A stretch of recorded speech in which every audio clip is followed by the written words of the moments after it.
Thank you very much. For close to 20 years, millions of television viewers have been visiting Mr. Rogers' neighborhood. His calm, cool, and flappable demeanor is now legendary. Take a look at this piece of videotape. See that? Looks a little like a teepee, doesn't it? Of course, a teepee is a real home for some people. Yeah.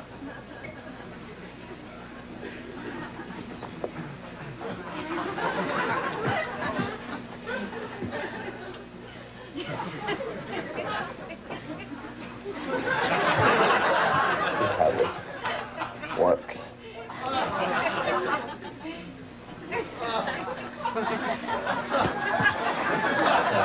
This is pulling out right there. It is.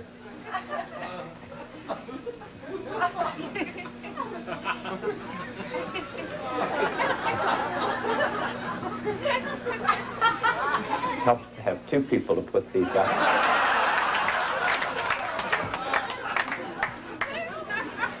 Come.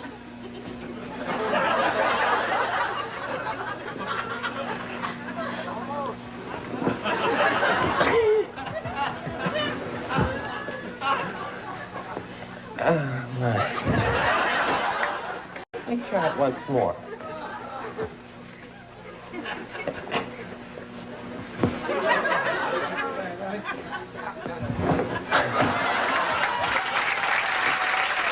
Please welcome Fred Rogers.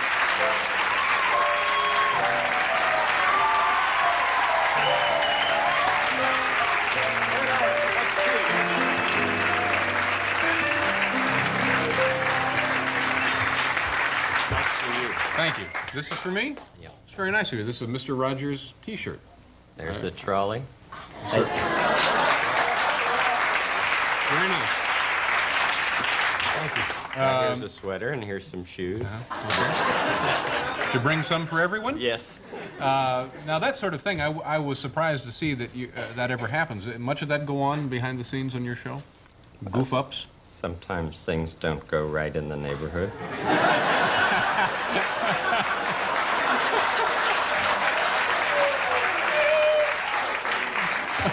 But I did get that thing up. Oh, good, good. Yeah. You can see that someday. But often things, or not often, but occasionally things get a little goofy. Yeah. Yes, in that next program that they're going to show on that blooper business, there's a chimpanzee that gets out of hand. Yeah. What was, you have provided hours and hours of entertainment and education for young people. What was your own childhood like, your early years like? I was an only child until my sister came when I was 11 years old. And I had to make up a lot of my own play, my own friends. And so I would dip into my bag of puppets and make them talk. King Friday the 13th, you know, speaks like this. And Lady Elaine Fairchild would be glad to be here. Did this bother Mom and Dad? I mean, you know. That I would speak to myself? Yeah, you were sitting in the room, maybe talking to yourself. But, happily, it didn't. What is, then you got into television early, didn't you? After... 30 years ago, I came right here to NBC and was a floor manager right in these studios. I remember the Horn and Hard Art Children's Hour in this studio. It was terrible. People would bring their little children and make them perform. Do you remember it? No, I don't remember that. Was it a network show or a local show? Or? It was local. And they would just bring kids in and let them, yeah.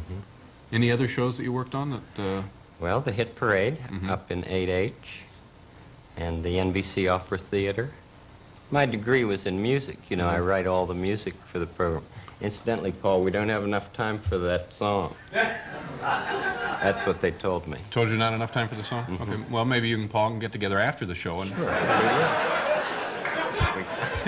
I mean, if you rehearsed it, no sense in wasting the song. Now, it's interesting. I believe you pointed out the irony of the fact that in this building now, where you started out your broadcasting career, there is now a show that occasionally has a performer doing an impression or an imitation of you. That's right. I just met him a little bit ago. Do you think we could see that? Well, certainly. Eddie Murphy. There's Mr.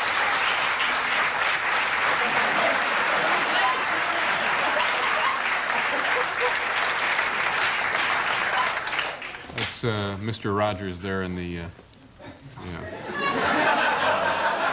On the left. on the left, yeah. Now, how do you react to that? We talked to Andy Rooney about someone doing an impression of him, and he didn't seem too keen on it. Well, some of them aren't very funny, but I think that that a lot of them are done with real kindness in their hearts. Mm-hmm. Do you think that? Do you think that's true? There is one person on radio that really bothers me, though. I've heard it. It's somewhere in the Mid-South, and he tells children in my voice to do such things as get their mother's hairspray and their father's cigarette lighter and put them together. And he thinks that he's talking to adults, but he's really talking with children, and I think that could cause a lot of fires. Yeah, that would. Well, That's right. you know, it's You're exactly right. It would blow up. So- Yeah, it would burn and be highly volatile. You have. I'm sorry you're out here so late. I would like to ask you to come back. And you have a show coming up on PBS. Just briefly, if you want to mention the nature of the the program. week on discipline. And it's. There's a parent special on discipline, and the whole week of children's programs, the first week of March on discipline. You know, Okay. discipline is caring, Yeah. just like love is caring. Yeah. And they're both as important Well, as the other. I want to thank you for being here, and I hope you'll come back when we're Fred Rogers, Mr. Rogers Neighborhood. Happens. Much of that go on behind the scenes on your show? Goof ups? Sometimes things don't go right in the neighborhood.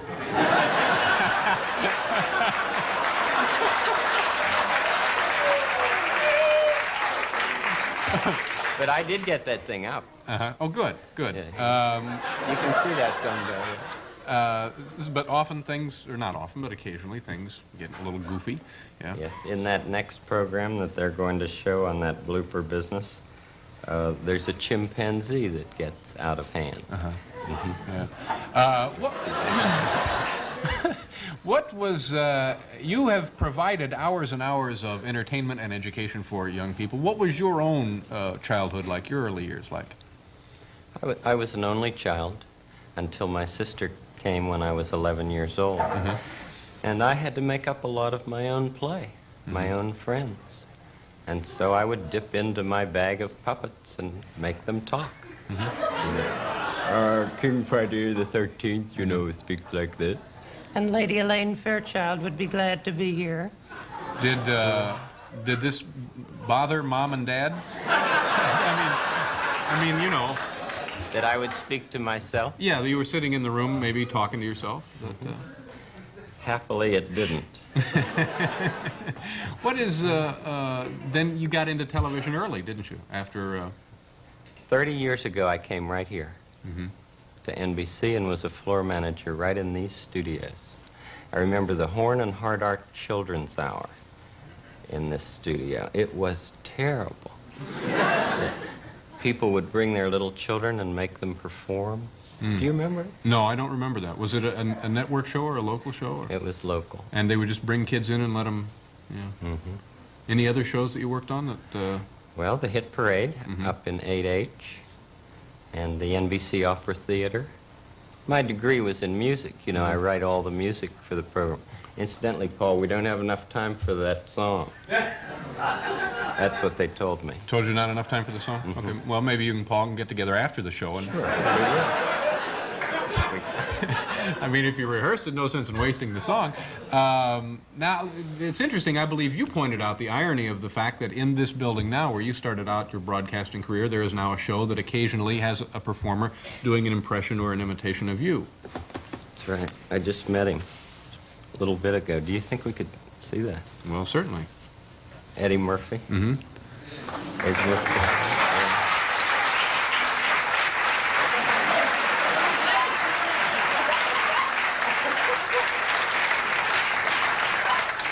It's Mr. Rogers there in the, yeah. into my bag of puppets and make them talk. King Friday the 13th, you know, speaks like this. And Lady Elaine Fairchild would be glad to be here. Did this bother Mom and Dad? I mean, you know. That I would speak to myself? Yeah, you were sitting in the room, maybe talking to yourself. But, Happily, it didn't.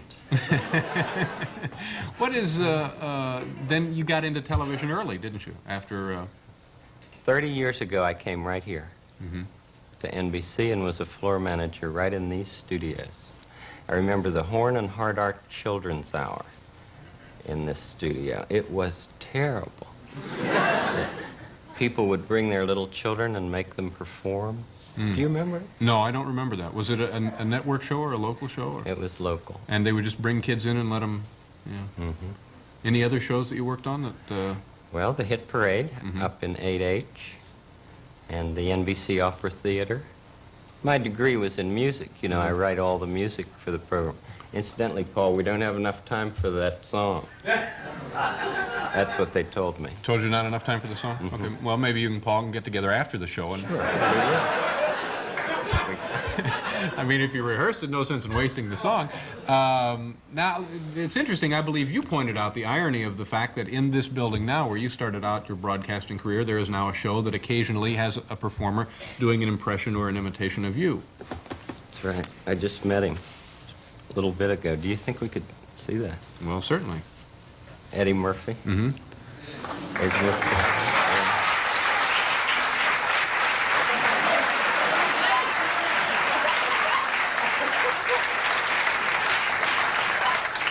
It's Mr. Rogers there in the, yeah. On the left. On the left, yeah. Now, how do you react to that? We talked to Andy Rooney about someone doing an impression of him, and he didn't seem too keen on it. Well, some of them aren't very funny, but I think that that a lot of them are done with real kindness in their hearts. Do you think that? Do you think that's true? There is one person on radio that really bothers me, though. I've heard it. It's somewhere in the Mid-South, and he tells children in my voice to do such things as get their mother's hairspray and their father's cigarette lighter and put them together.